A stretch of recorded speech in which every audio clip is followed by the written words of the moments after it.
The Canadian real estate market lost over $1 trillion in value since 2022, but not every city felt the pain. Some got crushed, others, they're quietly thriving and quietly printing equity. So who's bleeding, who's booming? Let's talk about it. And if you're in Toronto or Vancouver, brace yourselves, it's not pretty. If you don't mind, please like and subscribe so I can break the algorithm. I sure appreciate it. Let's start with Toronto. March 2022, the average home price in the GTA was about $1.33 million. Fast forward to today, March 2025, and that number's dropped to $1.09 million. That's a brutal 18% decline in just 3 years, and it gets worse.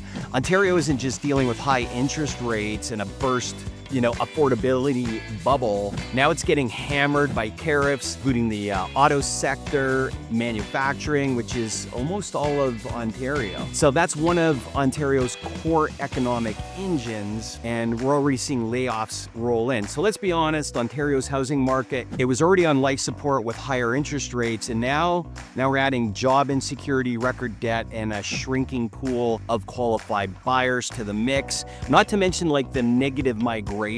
It's not just a dip in the market. This looks more like a long-term downturn. So now let's switch over to Vancouver. Still jaw-droppingly beautiful, still wildly overpriced, but now also sliding. So March 2022, the average home in Greater Vancouver was $1.36 million. Today it's $1.24 million. That's a 9% drop over 3 years. I love Vancouver for many reasons, but for the average person, 800 square foot, outdated carpet and 3-hour fight for a parking spot, not cool. Now, let me show you the other side of this story. Calgary, Halifax, Montreal, and St. John's. While the big markets crashed, Calgary climbed. Back in March 2022, the average home price in Calgary was $538. Today, we're looking at $639.5, and that's an 18.8% increase in the same time frame that Toronto and Vancouver dropped. So don't forget, Toronto's dropped almost 19%. So Calgary didn't just weather the storm, it thrived. Thanks to economic diversity, growing job opportunities, affordability. Calgary is like a magnet for those people that wanted a new start or just wanted to keep more money in their pocket. Here's the kicker. Calgary is the #1 migration destination by miles in the past 3 years, but still forecasted to be Canada's #1 interprovincial migration destination. Tens of thousands of people from Ontario, BC are still making that move every year. And yes, there is people moving out, but we're talking about net migration. So it looks like people aren't just chasing lower prices, they're chasing a better life, job security, less traffic, more space, less debt, and a shot at owning a home before you hit 50 years old. But Calgary's not alone. Let's look at some of the other cities that the market is still quietly rocking. Edmonton, March 2022, averaged a little over 400. Now it's at 441. That's a 9.9% increase. Steady, healthy growth, and still one of the most affordable big city markets in Canada. Montreal, so rich in history, culture, croissants, but real estate, it's been coasting. March 2022, the average home in Greater Montreal was around $595. Today it's sitting around $625. So that's a modest 5% gain over the past 3 years.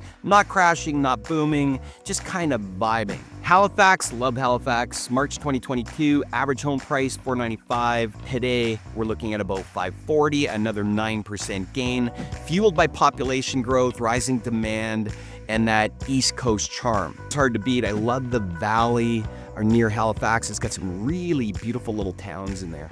At St. John's, Newfoundland, March 22, average home price $293. March 2025, $320. That's a modest 9.2% increase, but in a region where homeownership is still a reality for the average Canadian or the average Nova Scotian. If you're in Toronto or Vancouver, asking yourself, is there anywhere else left that makes sense? Edmonton, maybe Montreal, Halifax, or St. John's. And here's where Calgary kind of blows them all away. Lower cost of living, no provincial sales tax, no land transfer tax in Alberta. It's really small. They don't call it a land transfer in comparison to the other provinces or cities.